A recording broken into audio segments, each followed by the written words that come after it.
Welcome back to the channel, and you join me on the first trip out on my brand new Honda Monkey. It has done, well, 5 miles from new. It's purchased as a dealer registered on a 75 plate. This is the first time I've ever ridden it. It came to me with 4 miles and I've driven about half a mile.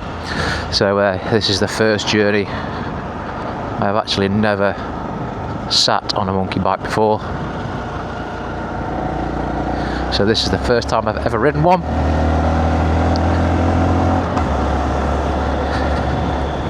And so far it's pretty cool.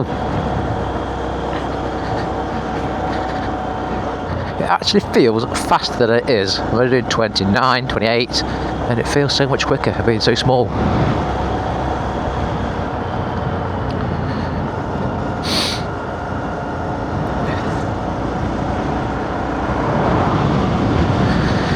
It was supposed to be nice and sunny today, but the cloud has come out and it's quite chilly.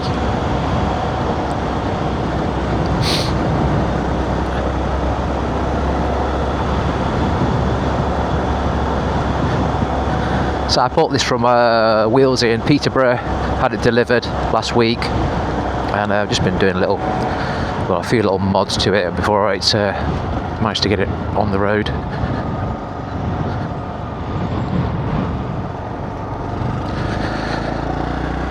So far I've done the tail tidy, I've removed that hideous mudguard thing and reg plate holder off the back. Got a little nice metal monkey one off eBay, so I've got that fitted. I bought a plate from JDM Plates, so it's the smallest road legal plate you can get. I've got one of those on the GS as well. With having a private plate on the GS and with having 1 digits in the registration, it means you can have a smaller plate, whereas this is quite large. But yeah, I think it looks a lot better with the smaller plate on, and it is fully road legal because it still complies with all the letter spacings and the height for the numbers, so that's good. Fitted a SW Motec tank ring, and I got the micro tank bag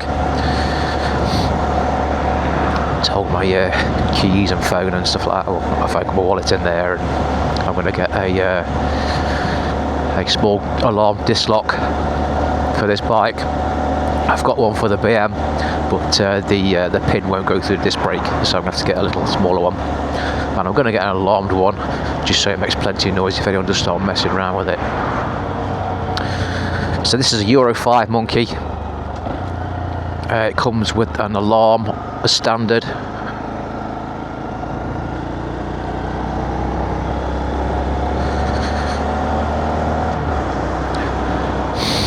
Which is nice to have, really, because they're so small you can quite easily pick this thing up. So the plan is,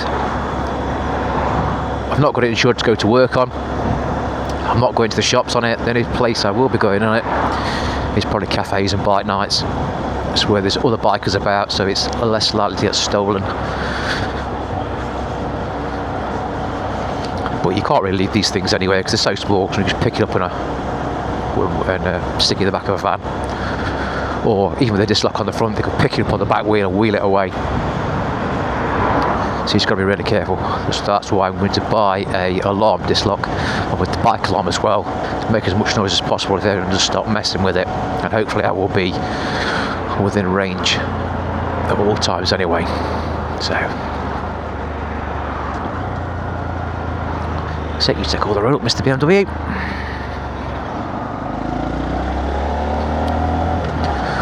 One thing that feels really weird is being so close to the handlebars. It's just a weird riding position. It's not bad, it's not comfortable, it's very comfortable. I just need to get used to it, I suppose.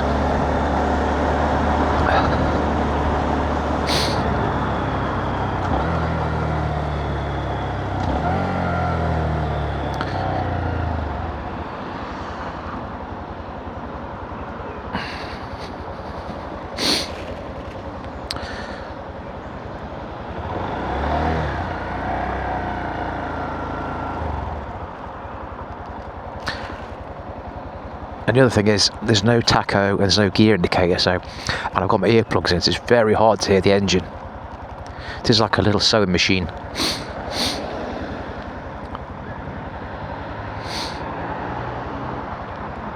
I am hopefully going to be picking up a Scorpion exhaust for it later today.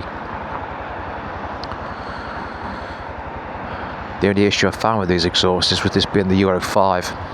It's got 2 lambda oxygen sensors on it, which seems to be causing issues on this year of Monkey.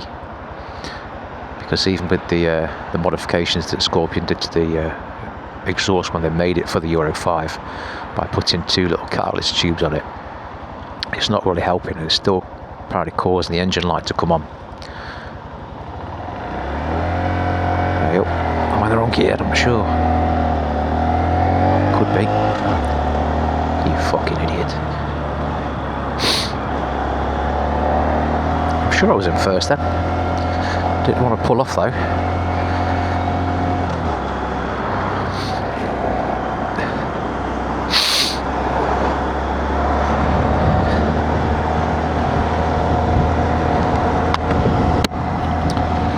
So there's one thing with the Monkey and these size of bikes, you've got to ride it in a sort of authoritative position, not sticking to the left like you would like a newbie on a scooter. You've got to have some road presence, otherwise people just bully you.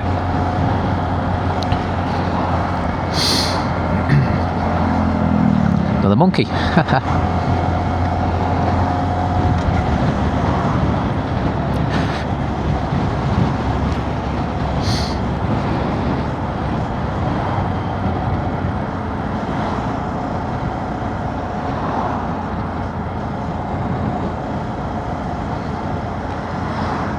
So the plan is to get the Scorpion exhaust. I don't know whether I'm going to fit it straight away. I may do, I don't know, we'll see. And then see what happens regarding the engine light. I'm hoping that somebody somewhere, a manufacturer, is going to come up with some sort of eliminator for the lambda sensors, or there'll be a way of mapping them out. I've had a look online and I can't see anything currently, any but company offering that service. So if you know anything, or know anybody that does that, please let me know in the comments, because I'm probably going to fit this Scorpion exhaust anyway, but I really want to get rid of the engine light if it does come on, because it will really annoy me. I can't be doing with having lights on, even if it's not really an issue and it's not a proper fault. It still annoys me to see it, and I can't stand it. The same when I'm in my car. I hate having warning lights showing anywhere. Where should we go? Let's go down here.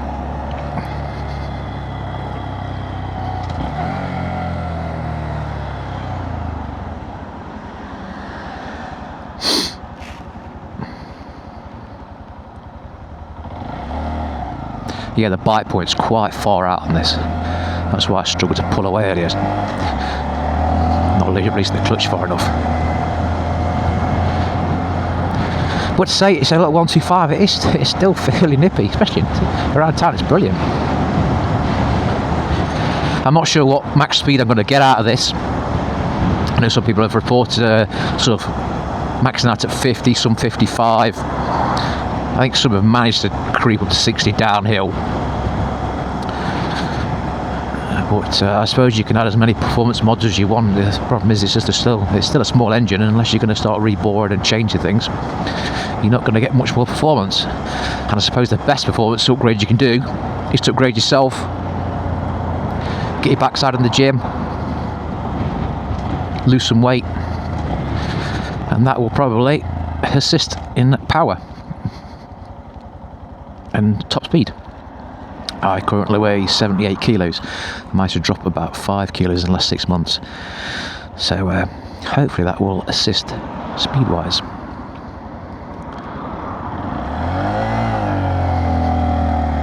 Need to sort that clutch out. That's ridiculous. Pull off.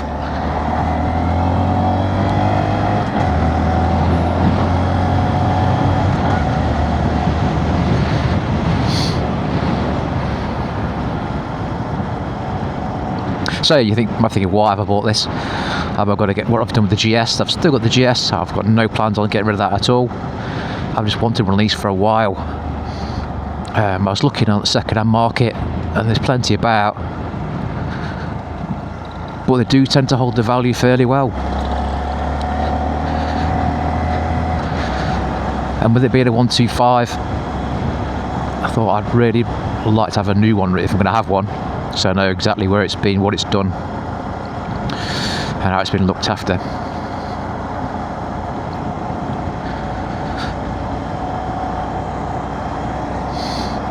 So like I said, it was dealer registered on a 75, 4 miles on the clock when it was delivered to me. Did they supposedly did the pre-inspection, but I went round it and checked anyway. Tyres were low pressure, which is annoying. I've had that before.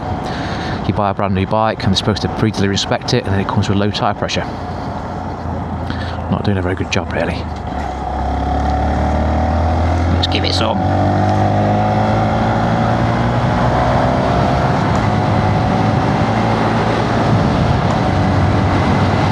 Oh, 53. Probably not an accurate speed, but a bit naughty and a bit too quick. Let's get away if there's traffic.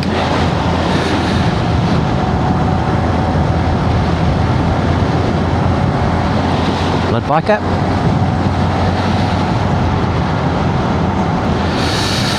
Where am I going? I don't know. Video wise, next I'm going to do a rundown on the BMW. I've had it nearly a year now, done a few mods on it. I'll do a video of all the modifications I've made and a bit of a review on how it's gone over the last year. So that video will be coming up shortly. I'll probably do a video on the Scorpion exhaust bit, show how that goes. Although it looks like I've dressed down because I'm driving a monkey and I've got nothing on that's protective. I am wearing full motorcycle gear, so I've got city afterburner, road boots on, road shoes. I've got Kevlar jeans with knee and hip armour. Obviously got my Nox Handroid gloves, which are really nice. And underneath my hoodie is a Nox Urbane Mark III, I think it is, with full CE armour. It's like a mesh shirt, so you can wear it underneath your riding jacket. Take all your armour out your riding jacket and just use the armour from the mesh shirt, because it has got full CE2 armour, including back protector, and it is really comfortable. I got it because with it being mesh and summer coming up, I didn't want to be sweating my tits off. And I thought, I saw them, I thought they look just the ticket really. So I can take all the armour out of my Down Easy Gore-Tex jacket and just stick that over the top of this mesh shirt. It gives me the full CE armour back, and allows me to layer up as well. So if you've got a monkey, let me know in the comments what you've done to yours, and is there any mods you think are essential that you really should be doing, or is there any mods you've done that I think that I wish I'd not done that? Let me know in the comments. Be nice to get the input from the monkey riders.